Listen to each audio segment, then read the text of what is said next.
সুবর্ণা মুস্তফাকে একবার প্রশ্ন করা হয়েছিল একটা টক শোতে। আপনি তো হুমায়ুন ফরিদি স্যারের 22 বৎসরের অর্ধাঙ্গিনী ছিলেন, হঠাৎ আপনাদের মধ্যে এমন কি হলো যে আলাদা হতে হলো? মুস্তফা ম্যাম হালকা হেসে বলেছিল, আমাদের মধ্যকার বন্ধুত্বটা নষ্ট হয়ে গিয়েছে। আর কোনো সম্পর্কে যদি বন্ধুত্বটা নষ্ট হয়ে যায় তাহলে তুমি থাকতে পারবে না। হাজারটা চেষ্টা করেও তুমি সেই সম্পর্কে টিকে থাকতে পারবে না। একটা সম্পর্কে টিকে থাকার জন্য বন্ধুত্বটা খুব প্রয়োজন, খুব বেশি প্রয়োজন। হুমায়ুন ফরিদি স্যারকে একদিন প্রশ্ন করা হয়েছিল, স্যার আপনি তো ম্যামের জন্য অনেক পাগল ছিলেন। আমরা এমনও শুনেছি ম্যাম একদিন আলাদা গড়ে রাগ করে শুয়েছিল। আপনি যে গড়ে থেকেছেন সেই গড়ের ম্যাচ থেকে শুরু করে সব জায়গায় আমি তোমাকে ভীষণ ভালোবাসি এই কথাটা লিখেছিলেন পুরো দেয়াল জুড়ে। তাহলে কেন আপনারা আলাদা হয়ে গেলেন? স্যারও হেসে উত্তর দিয়েছিল,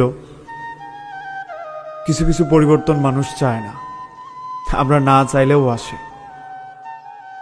কিছু পরিবর্তন মানুষ না চাইলেও সেটা আসে জীবনে, যেটা তোমার পুরো জীবনটাতে একটা ইম্প্যাক্ট ফেলবে। আমার ক্ষেত্রেও তাই হয়েছিল।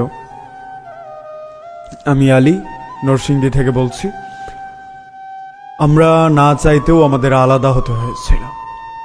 আমি তাকে সম্মান করি, এখনো সম্মান করছি।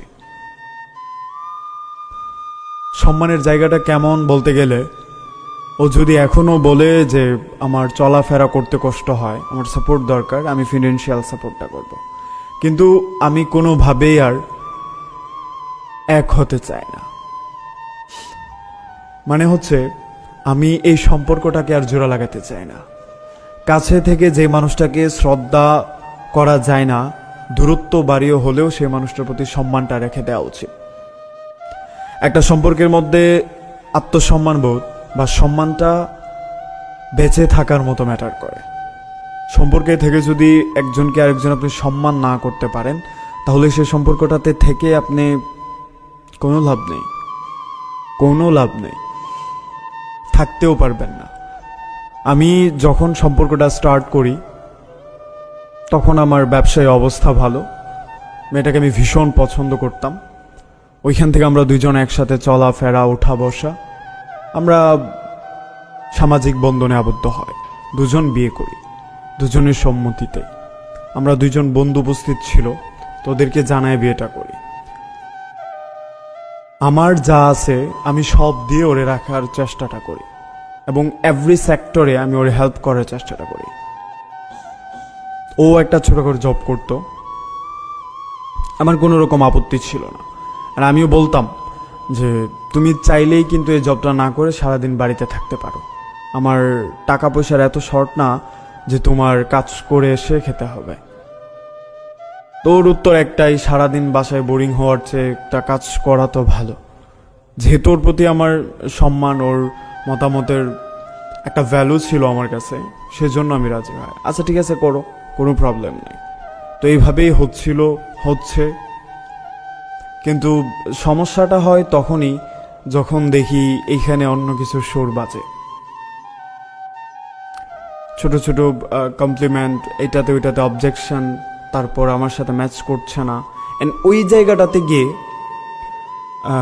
ও বাহিরে যে টাইম দেয় সেটা আমি বুঝতে পারি। কেমন বুঝতে পারি? ওর অফিস বিকেল 4টার মধ্যে শেষ, ও 8টা 7টায় বাসায় আসে। আমি মোটামুটি কয়েকদিন প্রশ্ন করি যে এইভাবে বাহিরে থাকার মানে কি। উত্তর দেয় না, মাঝে মধ্যে উত্তর দেয় যে এটা ওইটাতে একটু প্রবলেম হয় বা জ্যামও হওয়ার কথা না, কারণ বাসা থেকে অফিস ততটা দূরে না। তো এইভাবে আমি একটা ট্রাস্টেড সোর্সে জানতে পারি যে ওর এক কলিগের সাথে, মানে ওর সিনিয়র কলিগের সাথে ও টাইম দেয়। তো বিষয়টা নিয়ে আমি ওর সাথে বসতে চাই কয়েকদিন, ও অ্যাভয়েড করে যে জাস্ট ফ্রেন্ড, আমরা তেমন আহামরি কিছুতে নাই। তো একদিন আমার একটা বন্ধু ওরে একটা রিসোর্টে দেখার পর আমারে ফোনটা জানায়। তো আমি ওরে জাস্ট একটা তখন টেক্সট করে দেয়, তুমি রিসোর্টে যাবা আমার বলে যে গেলেও পারতা, তখন ও আমার বলছিল যে অফিসের একটা ইম্পর্টেন্ট কাজ আছে, আজকে রাত হবে, আমি আজকে না ফিরতে পারি, আজকে একটা ফ্রেন্ডের বাসায় চলে যেতে পারি। তো আমি মেনেই নিয়েছিলাম। তারপর আমি ডিরেক্ট ওরে একটা ডিভোর্স লেটার পাঠিয়ে দেই। পাঠানোর পর ও রাজি না, মেনে নিতে রাজি না যে আমি আলাদা হতে পারবো না। তখন ও আমার সাথে নানানভাবে কানেক্ট হওয়ার ট্রাই করে। ওর ফ্যামিলির 1-2 জন আসে কথা বলতে। তখন আমি ওদেরকে জানায়া দেই যে এটা তো কোনোভাবে সম্ভব না, আর যাই হোক আমি চাচ্ছি না পার্সোনালি সম্পর্কটা রাখতে। ওরে যে এই ব্যাপারে আমি জানছি এটা ও ছাড়া আমি কাউরে বলিনি। অ্যান্ড আমি আমার দোষী টানছি যে আমি পার্সোনালি চাচ্ছি না সম্পর্কটা রাখতে, আমার দ্বারা হচ্ছে না।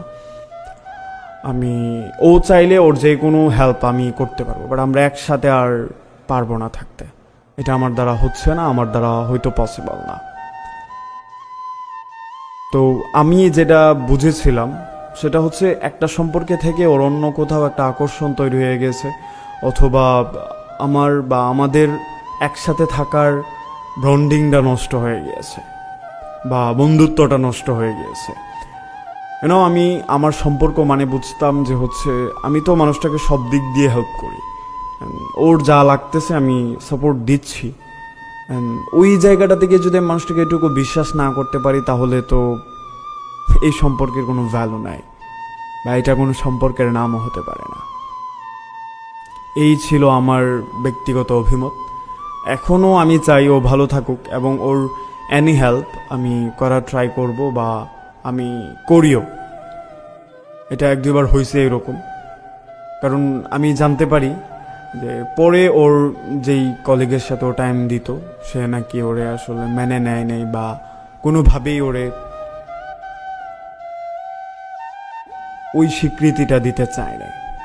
তো তারপর হয়েছে আমরা একসাথে কথা হয়েছে মাঝে মধ্যে, কিন্তু আমি সম্পর্কের জায়গাটা বুঝি দায়বদ্ধতা, কোথাও গিয়ে একটা প্রশ্নবিদ্ধ হওয়া, কোথাও গিয়ে নিজের বিবেককে নিজে বাধা দেয়া। ওই জায়গাটা যদি না থাকে তাহলে সম্পর্কে থাকার মানে হয় না। আমার কাছে সম্পর্ক এমন।